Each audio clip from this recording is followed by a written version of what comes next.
Real treat today. I've been looking forward to talking to this person for a long time. It seems our paths keep almost crossing, and just a treat. And talk about someone who had some adventures, has had some adventures in life, and continuing to have some adventures in life. If I heard the recent stories lately, Mary. So let's get right into it. This is Mary Kelly. She's I don't do I want to even say former Navy commander, or is this something that's still active? Are you still in the reserves, or why don't you go ahead? You take it from there. So if you are retired Yeah. with an honorable discharge, you get to retain the rank that you retired Okay. at, and I retired as a commander. All right. There you go. Honorably. Yes, yes, I wasn't naughty. We want to make that clear. Well, I wasn't exactly Honorably. that naughty, so there's that. There you go. Well, if you were a Navy commander, you probably had some naughty in there, right? We did the Navy does get to experience things that other people don't. Hey, what was the thing? An adventure, right? Life's an adventure. Join the Navy, something like that. I believed all the commercials, that's why I joined the Navy, join the Navy, see the world, and I wanted all of it. There you go. Well, Mary's, right now she's known as an internationally known speaker, author, several books. One of the ones that really struck me. Let's start with this one, Mary. Why leaders fail, because it's interesting. My experience. Life as a martial artist. We tend not to be afraid of that word failure because. In case there are any people that still preserve the mythology, a dojo is not a place for success; it's a place for failure, right? So we can fail forward and take those failures and try to transform them into something positive. But hey, without the failure, we're not moving anywhere. See, and that's exactly right. Where that all came from, you and I both know there's about, 8.5 million books on how to be a good leader. And you Yeah. and I both know that because we've written some of them. And it's true. And so then we I look at, tried I tried to avoid that subject directly. yeah, I know. But it's one of those things where we tell people how to be a good leader, but we don't often tell people what they're doing that's sabotaging their own success, just like in a Mm, dojo. One, like, it's where your weight was at that moment, and you moved your shoulder slightly off and it threw you off balance. What are you yeah. doing wrong that is inadvertently causing you to not be as successful as you'd like to be? And Mhm. I like words with three-word titles, why leaders fail, Right. who comes next, master your world.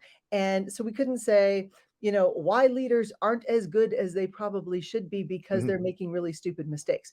So it just lend itself. But the word failure for a lot of people, they say, I don't want that book on my desk. I'm like, well, Really? but it could be the truth. And a lot of people don't want that, which is so interesting. But the book is inordinately positive because we Yeah. surveyed over 100,000 people to get the data for this book. And Mhm. we asked them questions like, why are you not more successful at work? What do you wish your first line supervisor knew? What do you wish your leadership was doing differently that would cause you to be more productive, more efficient, more effective? Where is the organization causing you to not be good? Mm. And what is getting in the way of your own self where you are not as good as you should be in different ways? So about 40 questions, different ways, and then we collated that data, and that became the 7 prescriptions for success that's in that book.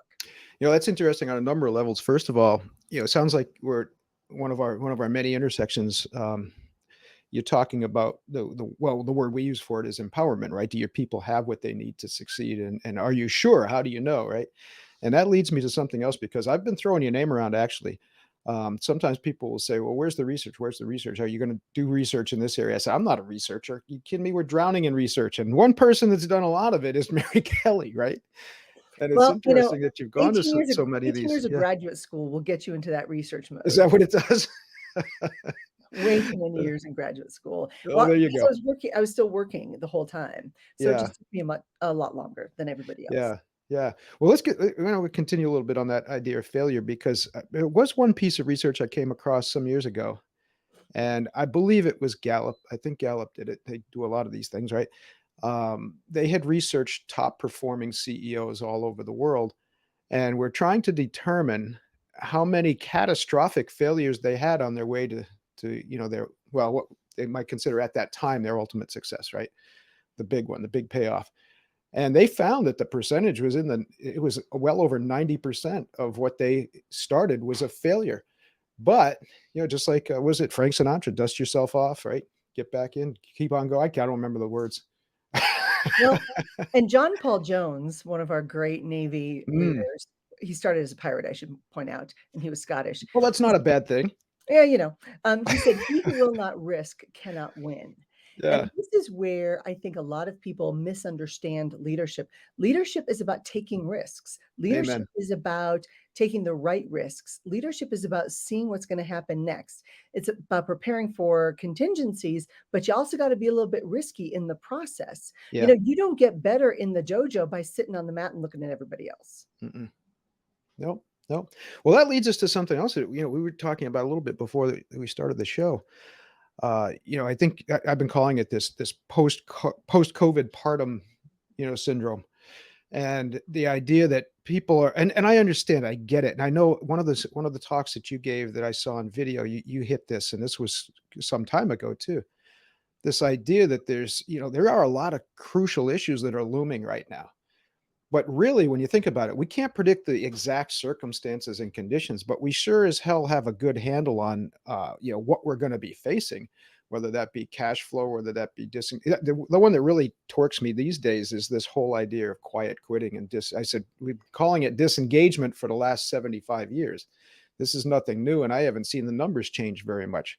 But these things are predictable. What's exactly going to throw us into this state of crisis or catastrophe is up for debate, right? We don't know what the circumstances or conditions are going to be, but we know something's coming, and we can prepare for it. And I like the whole theme that the idea that you talk about turning crisis into opportunity, because if we can get a grip on some of the more predictable catastrophes we're going to face, I mean that's where everything happens, isn't it?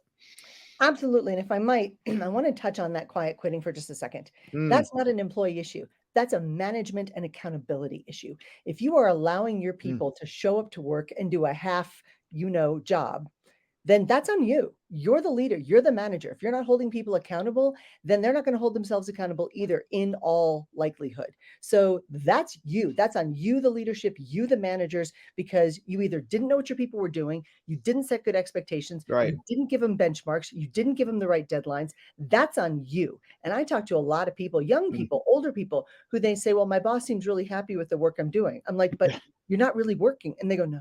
I'm like, well, how does that make you feel? yeah. Bad. I've got one young lady, Mhm, she's mhm. in therapy because she says she goes to work and she doesn't feel valued. I'm like, "Well, are you working hard?" "Well, no." Yeah, "Well, how much work do you actually real work do you do a week?" "Maybe 8 hours." "Well, how does it make you feel about yourself?" "Bad." "That's why right. I'm in therapy." I'm like, "Why don't you just show up to work and give 100% all the time?" And she Mhm. says, "Because nobody seems to care if I do. Nobody seems to make a Yeah, I difference." isn't that And the this rub, huh? Isn't that the isn't rub? it? Who's Oh, gotta it's care who's gotta care insane. first, right? I mean, you've gotta care about it. And you're right, everything you're saying is right, I agree with you. Um, Again, it's nothing new, I mean, this has been going on. I think what's really reached a critical point these days is the complete breakdown of any desire to have a conversation, especially a tough one. And we see that societally, but we also see that reflected in the workplace. I mean, there's people are just hesitant to have tough conversations. Like, for example, I don't think you're performing up to standards, expectations.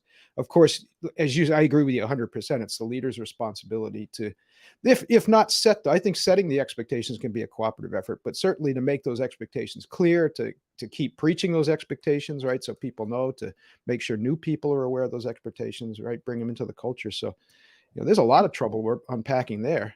Oh, there's a lot there, and part of it is, if you're a leader, a manager, and you're not able to figure out the strengths of your people and see their potential, Mm, you're failing, and yeah. that's part of it. There's a lot of leaders who say, "Oh, we've got this round peg in this round hole, and they're doing that job, and that's fine." No, it's not fine. Your whole job as a leader is to grow your people into the right jobs and help them get better every single day. You don't go to the gym, you don't go to the dojo to stay the same. You go to get better.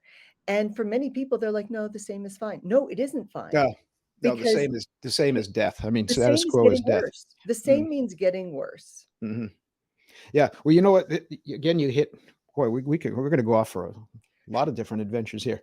Um, when you're talking about understanding people's talents, understanding their capabilities, I'm seeing a lot of dependence. I thought it waned for a little while, but I'm seeing a hyper dependent. And I don't mean to offend anybody, but I tend to preach pretty vocally as the anti-assessment guy, you know what I mean? And I've got nothing against people that do these assessments and these things. My contention is that should be the beginning of the conversation, not the end. And I see a hyper dependence on assessments going back as far as the one that I hate the most, which is Myers-Briggs. But you know, whatever is going on now, I have some friends that do DISC, which I think is a little bit more effective. But still, you know, first of all, no assessment, no generalization reflects every individual or any individual, right? You still have to have that face-to-face contact. And I just, again, I guess that's probably the best way to put it. I just see a hyper dependency on that. They do the assessment, they read somebody, and that's it. Am I missing something, or are we on the same Nope. page? So this is where you and I slightly differ. I love Mhm. assessments because I am Well, you're a constantly. research person. Yeah, I'm a research person, so I survey people, create Yeah, these things yeah. because all I'm looking for is a little insight. For a lot of my Mm, leaders, Jim, they're looking for just a little insight, a little nugget, a little thing like, mm. okay, why can I not get Jim to do all the detail work? Well, because so I have my own assessment, as you know, it's called the Leaders Blind Spot Assessment, because Jim's an analyzer, and and the analyzers love the details and the data, but there's certain other things that they're just not going to like. For example, so once you get some insight into other people, it just helps you have those conversations. There it is, And that's right? what it's about, but you still Mhm, have to have the conversations. So I think any tool that helps you get to know your people better, but also mhm. helps you get to know yourself better, I think is helpful. I know that in my own assessment, I come across where one of my strengths is I like to get things done. One of my weaknesses, I get things done. And sometimes Yeah, if you're kind of in the way, that bulldozer might just come trucking over you. So yeah, I know that sometimes there's a perception there. So I try to be self-aware. Having said that, most people, when they get my assessment, they're like, oh, that's me, ouch. And the ouch is what yeah, I'm looking for because, we're all trying to get just a little bit better as a leader. yeah, yeah. No, I agree with you 100%. It should be a tool, it shouldn't be the end, right? It should be Right. part of the equation. You just hit something really important though too.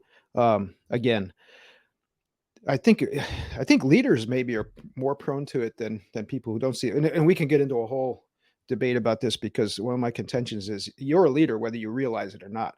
I mean, you're inspiring people whether you realize it or not. You're empowering them whether you realize it or not. You're guiding them. You might be guiding them the right way. You might be guiding them the wrong way. You might be guiding whatever. But I think that's a recognition. Of course, too many people still equate leadership with a rank or a title. That's a whole different argument. But you hit on this idea of strengths, and I think people who are, let's couch it this way: people who recognize themselves as leaders are often hamstringed by their own strengths, aren't they? I mean, sometimes our strengths can really get in our way. Well, our strengths get in the way because, again, sometimes as leaders, we're looking for the easiest, most efficient, and effective path. Hmm, Well, I'll just tell you, in a group of people, if I can find another military person in my audience, I know right away there's certain things I can do with that person that I can't assume with other people. right. This is where sometimes we get in our own way. Likes tend to hire likes. Like Hmm, I would naturally mhm, gravitate to other veterans, for example. I know that in my organization, I don't need another veteran. I got that perspective. I need to hire people who are not like me.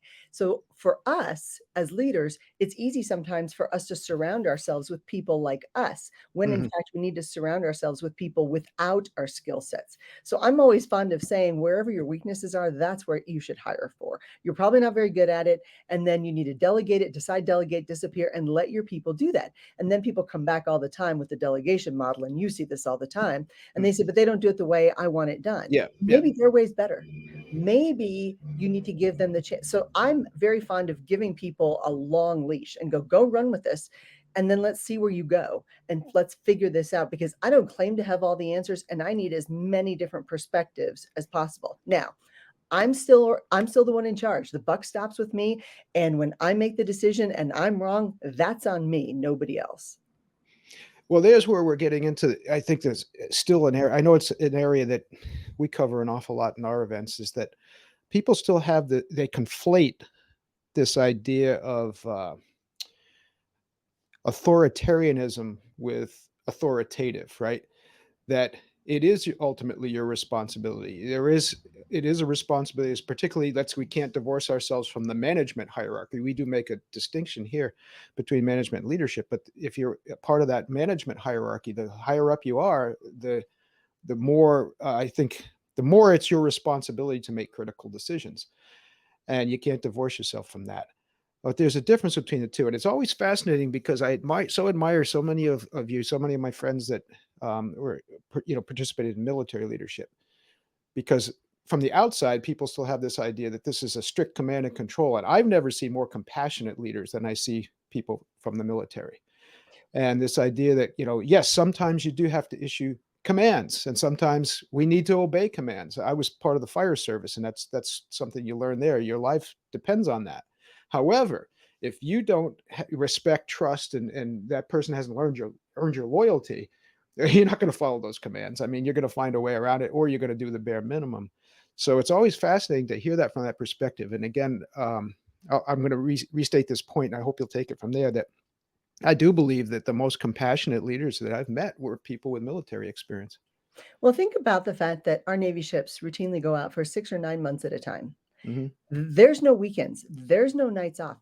You don't get to just stop the ship in the middle of the Pacific Ocean in miles and miles of ocean because, hey, it's Friday. It should be happy hour. We should all just kick back for a while. It doesn't Yeah. work that way. You Mm, work 24/7. You work hard. You've got your day job, and then you've got your watch, which is your additional duties to make the ship mhm, function. mhm. And you're busy and you're tired, and you don't get that kind of level of participation by being dictatorial Right. and what we oftentimes confuse like Patton and MacArthur and all that. Do this my way.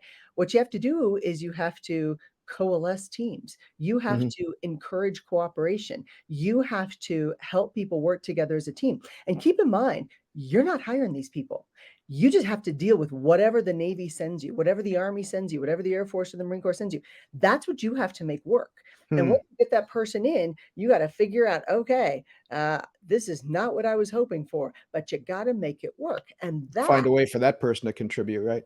you have to find a way Mm, to make their strengths work for the organization, mhm. and you have to be good at it and you have to be fast at it because otherwise, there's issues. And you have to remember that the average age of somebody on one of my aircraft carriers is 19 and a half Right, years their old. children, really, yeah. Well, and we have to I mean, you have to turn them into what you need to turn Mhm, them into.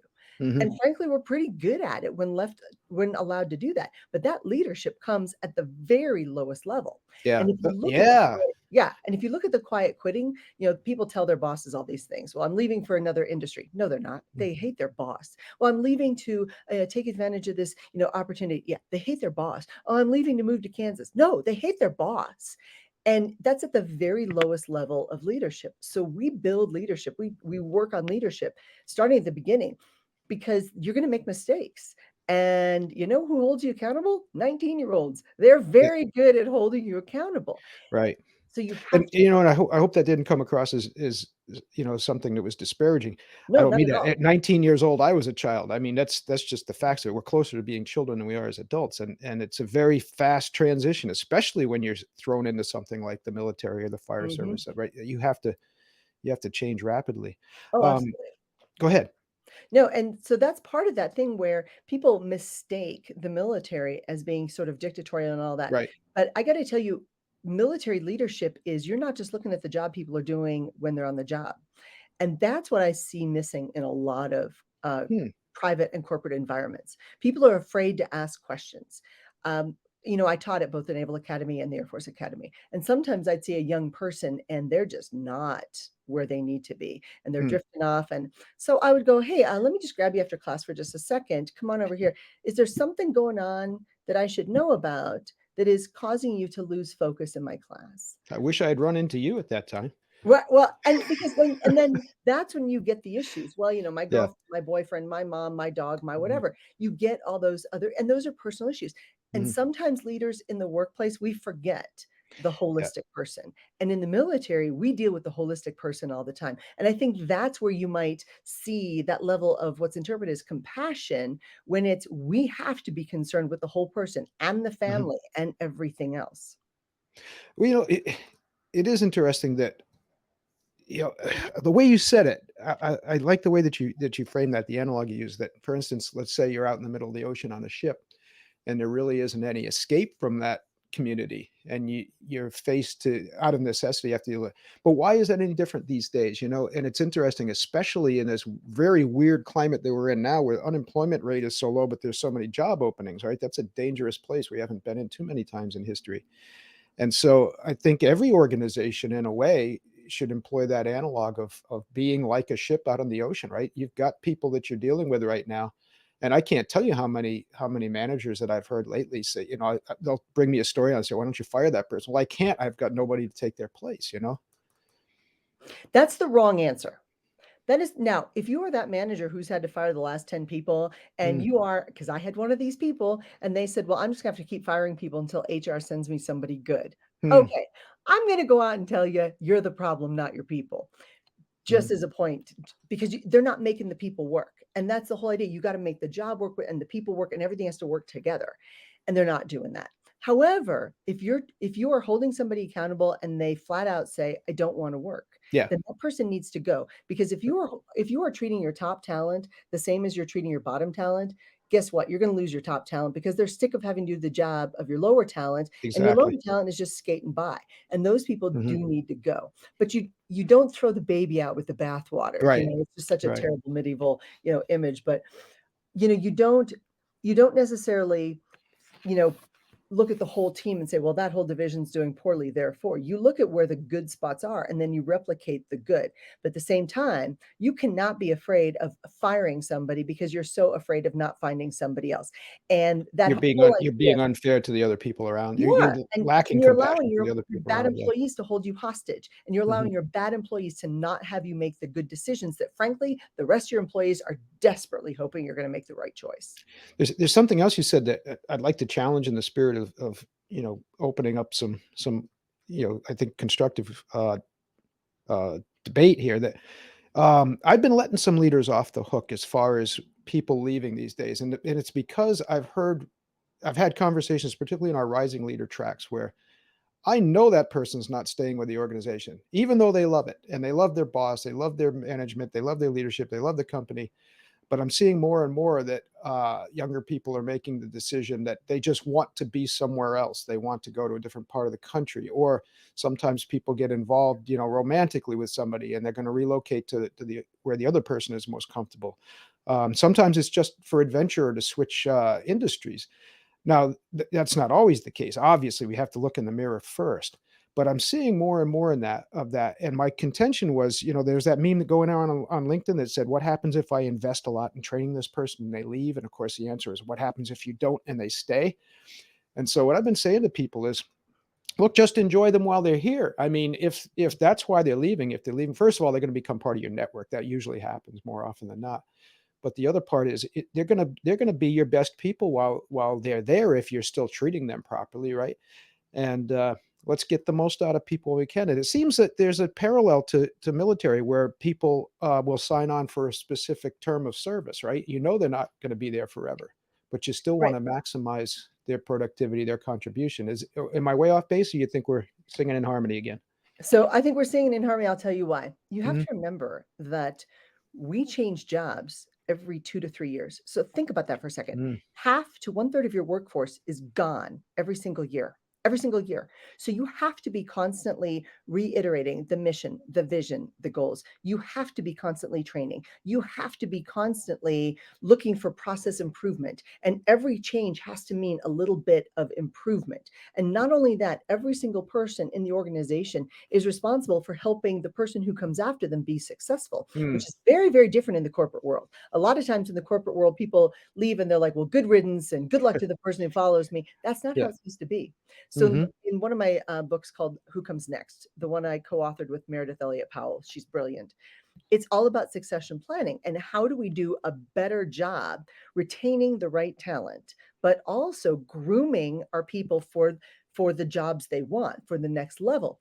And Mm. it's interesting to me that first off, not everybody wants to advance. Some people are very Right, happy where right. they are, but Mhm. that doesn't mean they can't get better. And interestingly enough, 78% of millennials say they will leave a job if they are not personally and professionally developed. Yes. Interesting. They want Mhm. both. They want that holistic. Even without the ambition of promotion. Exactly. Absolutely. Yeah. They Mhm. want it, and right now, Mhm. especially because, you and I touched on this before the show started, that we're in crisis. We're in crisis mode, and one of the big crises is for most people, they took a 10% pay cut last year because of inflation. Mm. That's just how the math works.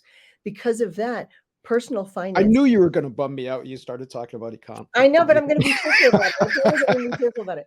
So There you go. we've seen more and more leaders reach out and say, "Hey, can you help my people with some personal finance and Yeah. help my people do a little bit better?" Because we're paying them as they're subscribing to the theory of efficiency wages, that we're paying our people as much as they can, Mhm. but they're not managing their money very well. And in Oh, yeah, yeah. 2020, 49% of Americans, Jim, were living paycheck to paycheck. Now Oh, it's I hear you. 60%. That's how I've lived most of my life. I mean, yeah. Mhm. And so now it's 63%. And before, I was worried about the folks between $30,000 a year and $70,000 a year, because Mm. below 30, you do get a lot of entitlements and benefits and all those other things. So you're doing okay. Hmm. And up to not, I mean, No, no, okay I hear is you. a I hear relative you. term. Yeah. But I was worried about the 30 to 70. And keep in mind, the median income for a family in America right now is just about $71,000. That's the median. That's not the average, the median, it's the Right. middle. Mhm. So now the people living paycheck to paycheck, it's $30,000 to $150,000. Hmm. And so people are getting squeezed. So they're looking for resources. So we have to look holistically when we think about helping our people be better, and the training and the education and the development. It Mm. has to be more than just this is how you make a good sales call. There's a lot of other ways you can exactly. Yeah. No, I couldn't agree with you more. Couldn't agree with you more. Again, I wish I'd run into you earlier.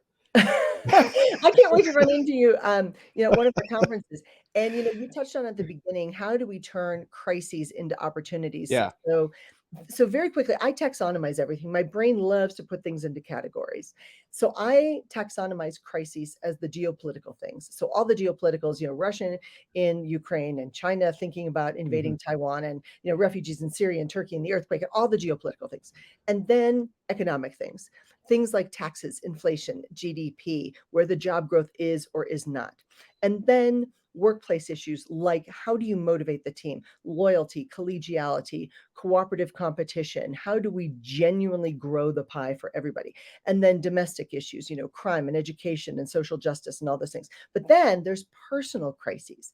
Mhm. What I try to tell my leaders is, if somebody's got a personal crisis, they don't care about those other four categories. Mm. Let's say Yeah. your spouse suddenly gets a terrible diagnosis. Your Mm. dad goes in the hospital. Your kid, was in an accident. You don't care about any of those other crises. All you can focus on, very myopically, is the crisis in front of you, because that is the most deeply personal crisis. Oh, no, I agree with you. I mean, still our 2 strongest instincts as human beings are self-preservation, right, and self-interest, and that's the way we're wired. Absolutely. Mm. And so you then sometimes during like the last few years, some people sort of forgot that. They're like, wait a second, if you feel like your family is being threatened or your friends are being threatened, you don't really care about some big picture issues. You don't Mm-mm. really care that we're opening a branch in Houston. You don't care. You care about what you can control. You're very much about circle the wagons, protect what you can protect, and stay very myopically focused on the areas most important to you. And that may or may not be your job. So, as a Mm. leader, part of that is, how do I get my people to look a little bit more externally and to focus on the job, on what will give them satisfaction and purpose and meaning in their life? Focus on what we can control and worry less about the things we can't control, right? I mean, but that's an interesting thing too, because, our generation was the first I think the first generation really that had grave concerns about things that were happening. I mean, even in World War II, I don't think they had maybe, but when the nuclear threat really became the issue, right? And this is I'm dating myself, but I just saw this interview about duck and cover, and I remember that in With our elementary desk, school. our wooden desk was going to protect us from Yeah, nuclear war. yeah. Well, but the other So thing is we we had that worldview, and now people are feeling those pressures. I think COVID really brought that to a head where I think the average person is feeling more stress, from these geopolitical issues, which we were rather insulated from, not too well, long ago. but it's because we didn't have things like cell phones and TVs Right. with more than one channel, and we were Mhm, the antenna and the remote. So mhm. we've simply got more information now than we've ever had, and it is very, very easy to look at the news and be caught up in the emotional turmoil that is the Right. media instead of the facts associated with what actually is happening. And this is what I work you and I both work, I think, similarly with our leaders, and that is focus on what is important. Mhm. Let's get rid of all this other chatter. Get rid In the military, it's chaff. Chaff is a distraction. When you're Mhm. flying a plane and there's a missile locked onto you, you Mm. release chaff. Chaff is a distraction. Right. Get rid of the chaff, everything that's around you, and focus on the core issues that are most important. Prioritize, be very clear. Don't let all this chatter get in your head. Don't let the emotional components of other people get in the way of you being very, very focused. Now, it doesn't mean that you dismiss other people's emotional levels. That's what we have to address. And that Mhm. is, hey, I understand you're in this stage of a crisis, challenge, or change. Would you feel better if you got beyond this stage of Yeah. feeling very emotional and very reactive? Let's be proactive, Mhm. because when you can be proactive, you can take control. This is exactly what martial arts is. You're using the other people's energy, body weight, and movement against them by being able to deflect it and move it. So you're not getting sucked into the vortex of playing their game. You play Well, your well, you hit another very deep point as far as, you burrowed right into a key component of most martial arts practices, that idea of focus that people are so often confused about that, where focus, I think in Western culture tends to be, I'm gonna focus on something, right? And there is a little bit of truth to that, to have, to direct your energy to a specific point. But more important, the idea of focus is letting go of, I say, distractions and detractions, right? Mhm. People that are trying to knock you down. Focus is more of a matter of letting go than it is a forced concentration, if that makes sense. And I think you just burrowed right into that. I totally agree, because many people, again, they get up and they watch the news, and they're tired, they're stressed, they're feeling Mm. disengaged from the universe, and then they see the news and there's all this emotional turmoil in the news. They can't do much about most of those things. The geopolitical, the economic, the workplace, the domestic. They can't do anything about those Yeah, things. don't worry about that anyway, because all that screwed up stuff's still going to be there tomorrow. It is going to be there. It'll be And there. so then Yeah. because of that, they either get frustrated and Mhm. angry, or they get so wildly myopic that Yeah. they're not helpful to other people. And this, again, Right. as leaders, as managers, we have to be focused on other people. We cannot stay in our own little brain, our own little bubble. We need to control the things that we can control and help the other people around us stay focused on the things that they should. I think that's a great place to wrap things up for today. And you're on the hook now. I'm not even going to ask you if you're coming back. You're coming back. Oh, you know I am. I love you. This is great. This is great fun. No, I think this is the start of something really special. And I've got a whole page of notes here, things that we're going to burrow into in future visits. So no, terrific, Mary. It's so wonderful to finally to get to talk to you face to face. And again, we'll keep that going. But as always, I want to make sure people understand where to get in touch with you, how to best reach out to you, and then I want to give you the last word. Oh, thanks. So productiveleaders.com/podcast. Because you've got such great listeners, I want to make sure they get some great value and some amazing tools that might just help them with some of their day-to-day challenges. So productiveleaders.com/podcast. And folks out there, just remember, you may not be sitting in the big chair, but you are still a leader and people are still following you. Perfect.